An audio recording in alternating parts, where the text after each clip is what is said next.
ने नहीं, जो भगवान ने दिया है वो समान दिया है। जो आपने कर्म किए हैं उसका फल असमान है।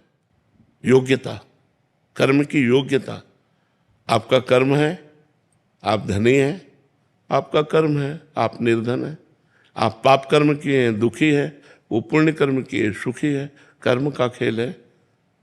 जितना विश्व रचा गया है वो कर्म प्रधान रचा गया है।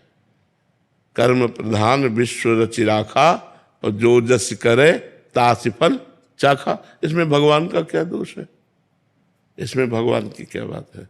जो जैसा कर्म कर रहा है वैसा फल मिल रहा है, उसको भोग रहा है।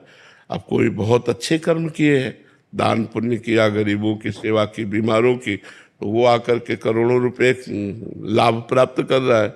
अब एक है जो दूसरे के साथ बेईमानी किया, चोरी किया, नाना प्रकार के कुकर्म किए, खाने को भी नहीं मिल रहा है। तो कर्म का योग है। जैसे कर्म करोगे वैसा फल देगा भगवान। जैसा तुम कर्म करते हो वैसा है। यहाँ संसार विषमता है कर्म के कारण, क्योंकि सब एक जैसे कर्म थोड़ी कर रहे हैं, सब अलग अलग कर्म कर रहे हैं। तो अलग अलग उनका दंड या पुरस्कार, पुण्य या पाप, सुख या दुख, यही फल प्राप्त हो रहा है। तो इसलिए हमें इसमें कोई खास चिंतन नहीं करना। खास चिंतन करना है कि भजन करके हमको अच्छे बनना है।